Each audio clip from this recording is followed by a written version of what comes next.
The Galactic Integration Academy was the biggest school in the known universe. It floated in space like a small moon, and students came from every corner of the galaxy to study there. For hundreds of years, the beings from thousands of worlds had walked through its halls. They came to learn, to compete, and to prove that their species was worthy of respect. Instructor had been teaching at the academy for over 300 cycles. His body was made of living crystal that glowed with soft blue light. He had seen every kind of genius the galaxy had to offer. He had taught students who could solve math problems in their sleep. He had trained puzzle masters who could see solutions that others could not even imagine. He thought he had seen everything. Today, his new class was starting. 47 students walked into his assessment chamber. They were all different. Some were made of crystal like him.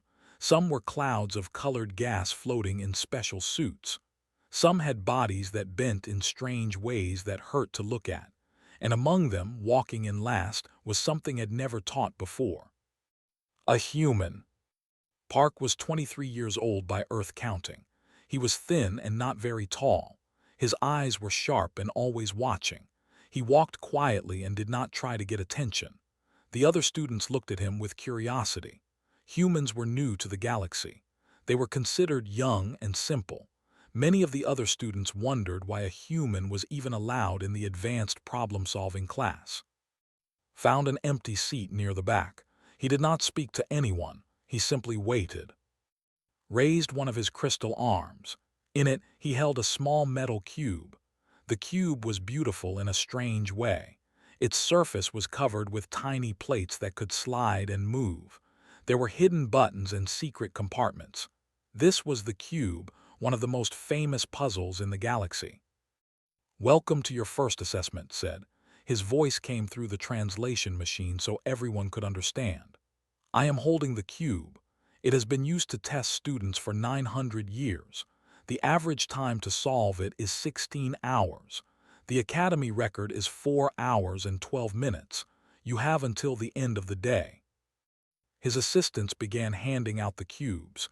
Each student received one and immediately began studying it. Some held it up to the light. Others turned it slowly, looking at every side. A few closed their eyes and tried to feel the hidden mechanisms inside. Park was still standing in the aisle when an assistant handed him his cube. He had not reached his seat yet. He took the cube and looked at it. He turned it once in his hands. He turned it twice. Then his fingers began to move.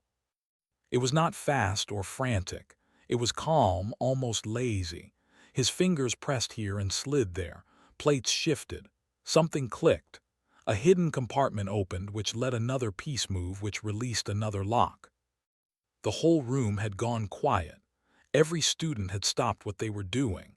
Every eye was on the human standing in the aisle. Park had not taken a single step toward his seat. The cube fell open in his hands like a flower blooming. Inside was a small glowing crystal, the proof that the puzzle was complete. Looked up, he seemed surprised that everyone was staring at him. Instructor's crystal body flickered with colors that had no name. His emotions were too strong for translation. He looked at the timer on his desk. 14 seconds. The room was completely silent. No one moved, no one breathed. "I am sorry," said quietly. His voice was soft and a little embarrassed. "Should I have waited?" Did not answer. He could not answer. In 300 cycles of teaching, he had never seen anything like this. The cube was not supposed to be solved in 14 seconds. It was not supposed to be solved in 14 minutes. The best minds in the galaxy needed hours to complete it. This human, this member of a species that had only recently learned to travel between stars, had solved it before sitting down. One of the other students, a being made of mathematical equations given physical form, spoke up. He must have cheated. He must have seen the solution somewhere before. "Impossible," said, finding his voice at last. "Each cube is newly made. Each one is slightly different. There is no way to know the solution in advance." "Then how?" the student demanded. Everyone looked at. He still stood in the aisle, holding the open cube. He looked confused by the attention. "I do not know," he said honestly. "I just looked at it and I could see how the pieces wanted to move. It was like they were showing me the answer." "That is not possible," the mathematical being said. "That is not how problem-solving works." Shrugged, "I am sorry. I do not know how to explain it better." Stared at the human for a long moment. Then he looked down at his timer again. 14 seconds. The number would not change no matter how many times he looked at it. "Class is dismissed for today," he said finally. "Cadet Park, please remain behind. We need to talk." The other students filed out slowly, all of them looking back at the human as they left. Stood alone in the big room, still holding the open cube. He did not look proud or happy. He looked worried. He had only wanted to solve a puzzle. He had not meant to change everything. But some things, once started, cannot be stopped. And in that moment, standing in the assessment chamber with a solved cube in his hands, Park had started something that would shake the entire galaxy. News traveled fast in the academy. By the next morning, everyone had heard the story. A human had solved the cube in 14 seconds. Some believed it. Most did not. Many said it was a lie or a trick. A few said it was impossible and refused to discuss it further. Instructor stood before the Council of Methodology. This was a group of 7 powerful beings who controlled all the rules and standards of the academy. They decided what was taught and how students were tested. They did not like surprises. 14 seconds, said Counselor. She was a being of pure thought, a mind without a body, kept alive inside a floating metal sphere. The cube has been used for 900 years. Our best mathematicians calculated the fastest possible solution time. It is 2 minutes and 47 seconds. What you are describing cannot happen. I saw it with my own eyes, replied. Then the human cheated. There was no opportunity. The cube was new. It was given to him randomly. He never touched it before that moment. The council members talked among themselves in frequencies that others could not hear. Finally, the oldest member spoke. This was High Counselor, a being so ancient that no one remembered what species he had once been. His body was wrapped in flowing robes, and his face was hidden in shadow. Bring the human to us, said. We will test him ourselves. Park walked into the council chamber with his hands behind his back. He looked small compared to the massive room and the powerful beings who waited for him. But his eyes were calm and his steps were steady. Beside him walked a human woman who had come to the academy 5 years ago. She was not a student in the problem-solving program. Her job was to help other humans adjust to life among aliens. She knew how humans thought and felt, and she knew how to explain human ways to those who did not understand them. Cadet Park, High Counselor said, you will tell us how you solved the puzzle. Thought for a moment. There was no special method. I just looked at it and saw the answer. Explain what you mean by that. It is hard to put into words. Paused, trying to find the right way to say it. When I looked at the cube, I could see how all the pieces connected.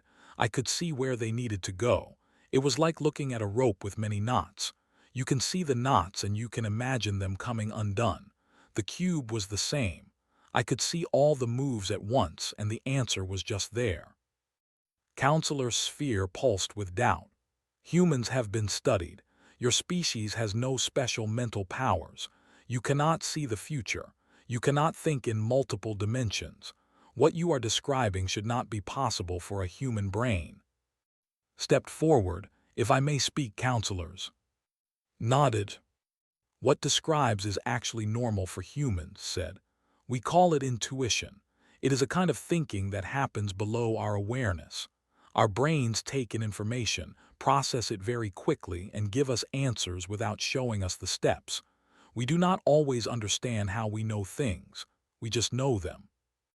You are saying humans solve problems without knowing how they solve them.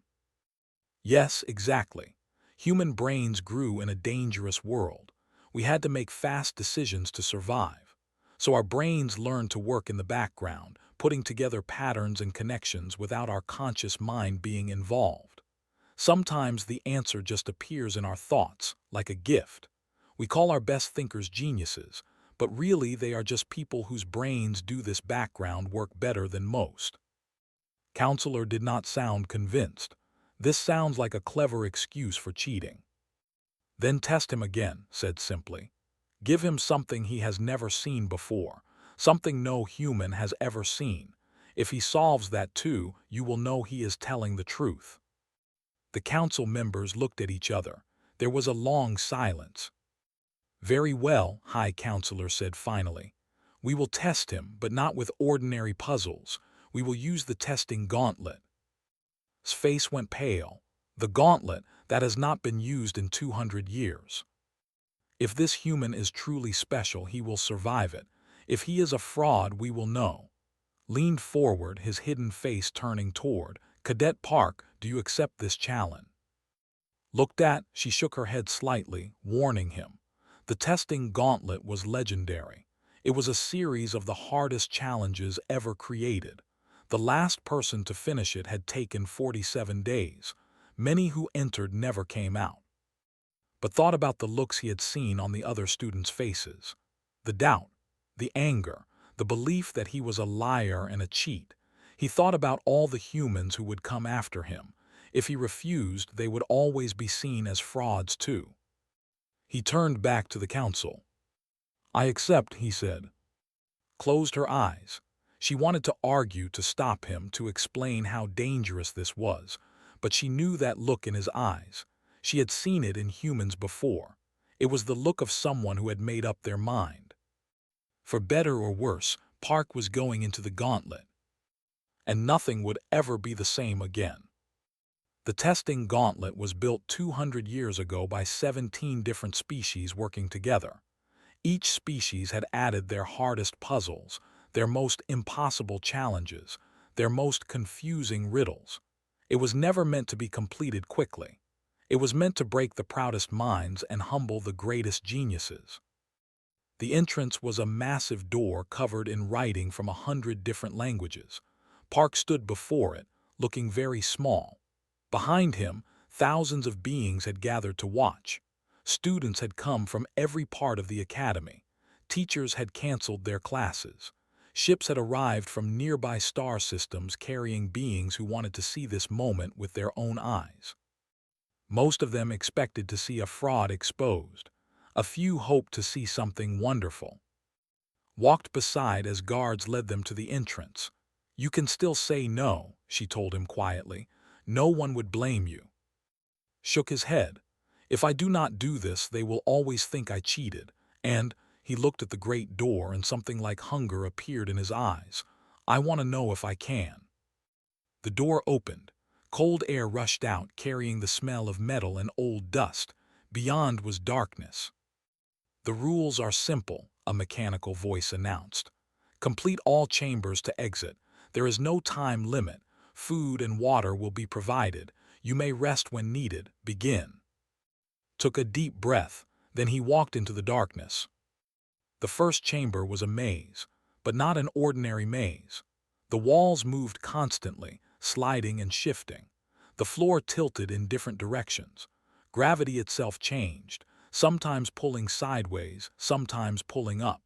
To navigate through it, a person needed to calculate the movements of the walls while adjusting for changing gravity while also predicting where the floor would tilt next. Average completion time, 6 hours. Stood at the entrance and watched the chaos for several minutes. His eyes moved back and forth, tracking the patterns. Then he began to walk. He did not run. He did not hesitate. He walked through the shifting maze like he was taking a stroll through a garden. When walls moved, he was already past them. When gravity changed, he was already leaning in the right direction. When the floor tilted, his feet were already planted in the perfect spot. 12 minutes later, he walked out the other side. The second chamber was filled with floating symbols. Mathematical equations hung in the air like glowing clouds. The challenge was to prove a theorem that no one had ever proven before. The puzzle makers had included the necessary tools, but the person solving it had to discover a new type of math to complete the proof. Expected completion time, 3 days. Sat on the floor. He stared at the symbols for a long time. Then he began to write in the air with his finger, and new symbols appeared where he traced. For 4 hours, he wrote and erased and wrote again. When he finished, the symbols rearranged themselves into a perfect proof. The Academy's mathematicians later examined his work. They found that his proof was more elegant than the one the puzzle makers had expected. He had found a better answer than the correct answer. The third chamber was mechanical. 10,000 metal parts lay scattered across the floor. Gears, springs, wires, plates, screws. The challenge was to build a working machine from these parts. No instructions were given. No examples were shown. The only clue was a small sign that said what the machine should do when finished. Began sorting the parts. He worked for 19 hours, stopping only to eat and drink. His hands moved with quiet confidence, putting pieces together, taking them apart, trying new combinations. When he was done, he pressed a button on his creation. The machine hummed to life. It worked perfectly. The engineers who examined it later found that had not just built the machine. He had improved it. His version was smaller, faster, and used fewer parts than the original design. Day after day moved through the gauntlet. Each chamber was harder than the last. Some tested logic, some tested creativity, some tested patience, some tested courage. A few were designed to be impossible, included only to see how people handled failure. Did not fail any of them. On the 11th day, Park walked out of the final chamber. He looked tired. His clothes were wrinkled and dirty. His eyes were red from lack of sleep, but he was smiling. The crowd outside had grown even larger. They had been watching his progress on screens, unable to believe what they were seeing. When the final door opened and stepped out, there was complete silence. The display screen showed his total time, 10 days, 14 hours, 7 minutes. The previous record had been 47 days. High Counselor descended from the observation platform. The ancient being moved slowly, floating down until he was face to face with the young human. Hal asked. His voice was barely a whisper. Wiped sweat from his forehead. I do not know how to explain it. When I look at a problem, my brain starts working on it before I decide to think. The answer comes to me like a memory, like something I always knew but forgot for a moment. That is not an explanation. I know, smile was tired but genuine, but it is the only truth I have. A strange sound began to fill the air. It was not applause because many of the species present did not clap their hands, but it was something similar. A humming, a vibration, a resonance of respect. Thousands of beings acknowledging what they had witnessed. Park had done the impossible. And now everyone wanted to know why. In the weeks after the gauntlet, Park became the most studied person in the galaxy. Scientists came from every corner of known space. They brought machines that could scan brains, devices that could measure thoughts, and instruments that could detect the smallest spark of mental energy. They tested for everything. They looked for hidden psychic powers. They searched for mutations in his brain. They checked if someone had secretly enhanced his mind with technology. They examined every part of him that could be examined. They found nothing unusual. His brain was not bigger than other human brains. It did not work faster. It had no special features that set it apart. By every measurement they knew, he was a perfectly normal human being. And yet when they watched his brain while he solved problems, they saw something strange. In most intelligent species, different parts of the brain did different jobs. One part handled math. Another part handled shapes and spaces. Another part handled language. Another part handled emotions. These parts usually worked separately, like different workers in a factory doing their own tasks. But when faced a difficult problem, something different happened. All the parts of his brain began working together at the same time. The math part talked to the space part, which talked to the language part, which talked to the emotion part. His whole brain became one single thinking machine, with every piece helping every other piece. Doctor, the most famous brain scientist in the galaxy, presented these findings to the Academy's senior teachers. She was a being whose body was made of flowing mathematical equations that constantly changed and rearranged. For centuries, we have studied intelligence, Doctor explained. We have measured it. We have ranked species by how smart they are. We believed that intelligence meant thinking fast, remembering much, and following logic perfectly. We were wrong. She showed images of brains from many different species floating in the air. Most intelligent species became smart by specializing. My own people evolved to be perfect at mathematics. We can calculate things that would take other species years, but we are not good at understanding emotions or art. They became masters of spatial thinking. They can navigate through any space, but they struggle with abstract ideas. They became beings of pure logic, but they cannot be creative. She pointed to an image of a human brain. Each species is like a tool designed for one type of job. A hammer is perfect for nails but useless for screws. A knife is perfect for cutting but cannot hold things together. We all became very good at one thing and weak at everything else. The human brain image began to glow, showing activity spreading across every region. Humans evolved differently. Their world was chaotic and dangerous. Predators attacked from every direction. The weather changed without warning. Food was hard to find. In such a world, being specialized meant death. A human who could only do one thing well would not survive. So humans developed something we have never seen before. They developed integration.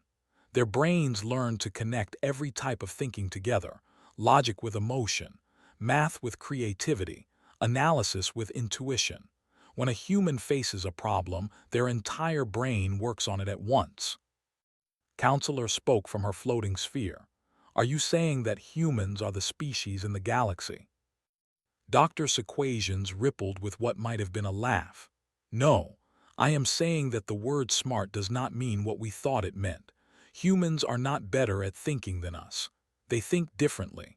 They can face any type of problem because their brains are not designed for specific problems.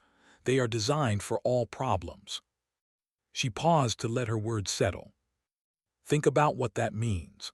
A mathematician facing a creative problem is lost. A navigator facing a logic puzzle struggles. But a human facing any problem just lets their brain do what it does naturally.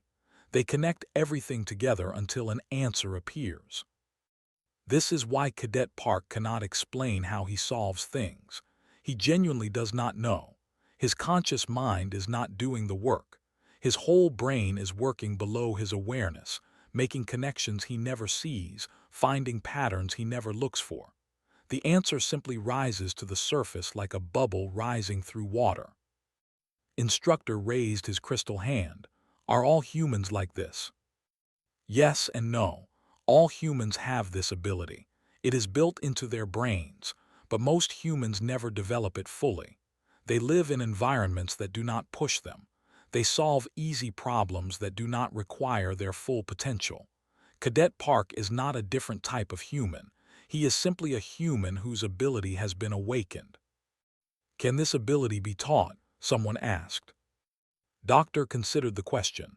To humans, perhaps it can be strengthened. To other species, we are not sure. Our brains are built differently, but perhaps we can learn something from studying how humans think. Perhaps we can find ways to connect our specialized minds to each other, even if we cannot connect them within ourselves. The room was quiet as everyone thought about what this meant. For centuries, humans had been seen as a young, simple species. They had only recently learned to travel between stars. They had no great empires, no ancient histories, no legendary achievements. Other species had looked at them with kindness, the way adults look at children. Now those same species were learning that these children saw the universe in a way they could not imagine. Stood at the back of the room, listening to everything. She thought about all the humans who would come after, all the young people from Earth who would travel to the stars, bringing their strange, integrated minds with them. The galaxy would never see humans the same way again. And maybe, she thought, that was exactly what humanity needed. 1 year had passed since the day Park opened a puzzle box in 14 seconds. He was no longer a student. The Academy had created a special position just for him. They called it Instructor of Adaptive Problem Solving. It was a job that had never existed before, teaching a subject that had never been taught. His classroom was small. Only 12 students sat before him. They came from 8 different species. Some had bodies of crystal, some were clouds of colored gas, some were shapes that hurt to look at for too long. All of them were volunteers, brave enough to try something completely new. Stood at the front of the room, holding a puzzle box in his hands. But this was not a cube. This was something he had designed himself, using everything he had learned about how minds worked.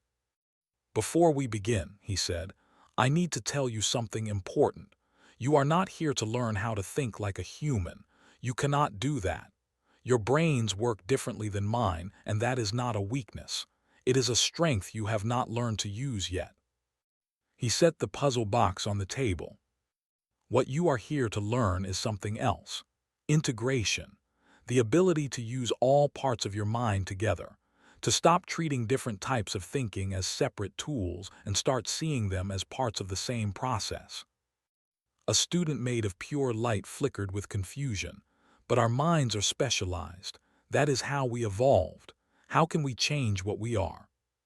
Smiled. "You do not need to change what you are. You need to connect what you already have." He pointed to his own head.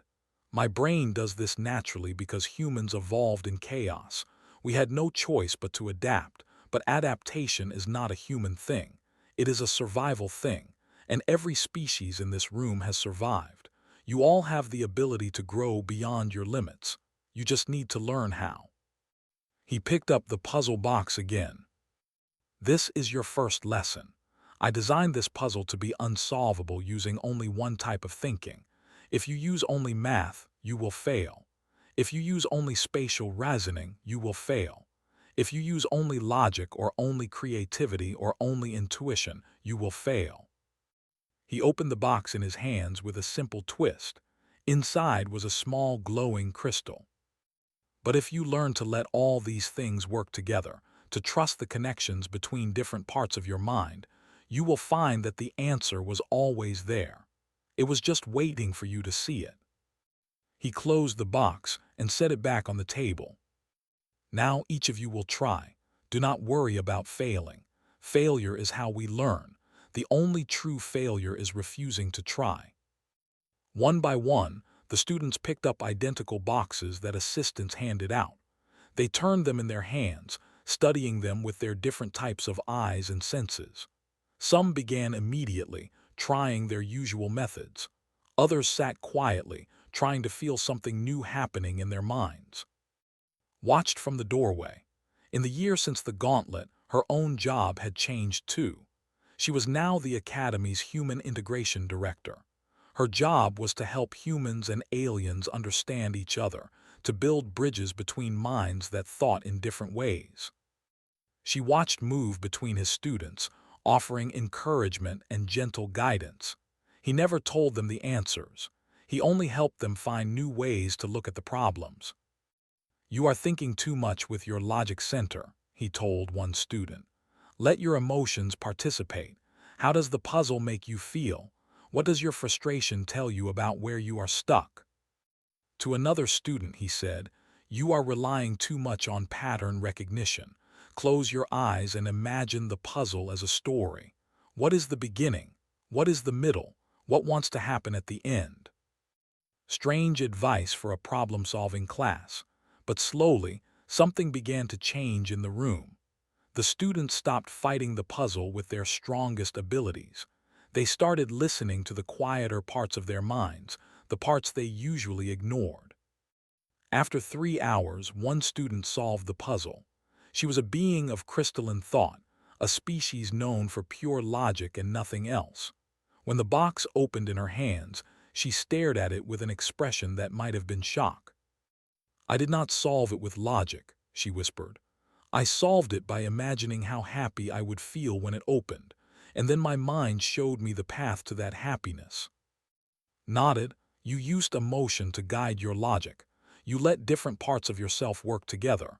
That is integration." By the end of the day, 4 more students had solved the puzzle. The others had not, but they had come close. More importantly, they had felt something new happening in their minds. Doors that had always been closed were beginning to open. As the students filed out, talking excitedly among themselves, walked up to. "You know what you are doing, right?" she said. "You are not just teaching problem solving. You are changing how the entire galaxy thinks." Looked out the window at the stars beyond. Somewhere out there was Earth, the small blue planet where humans had evolved in chaos and danger, where they had learned to connect every part of themselves just to survive. "When I solved that first puzzle," he said quietly, "everyone thought I was special. They thought I was different from other humans, different from everyone. But I am not. I am just someone who learned to use what was already there." He turned back to with a small smile. "If I can help others learn the same thing, then maybe being special will not be so special anymore. Maybe everyone will realize that they always had more inside them than they knew." Smiled back, "That might be the most human thing you have ever said." "Maybe," agreed, "but I hope someday it will be the most galactic thing anyone ever said." Outside the window, the stars continued to shine. Billions of worlds, trillions of minds, all of them capable of more than they had ever imagined. And in a small classroom on a station the size of a moon, a young man from Earth was teaching them how to find it. The first puzzle box had been solved in 14 seconds. The next puzzle, the puzzle of what minds could truly become, was just beginning.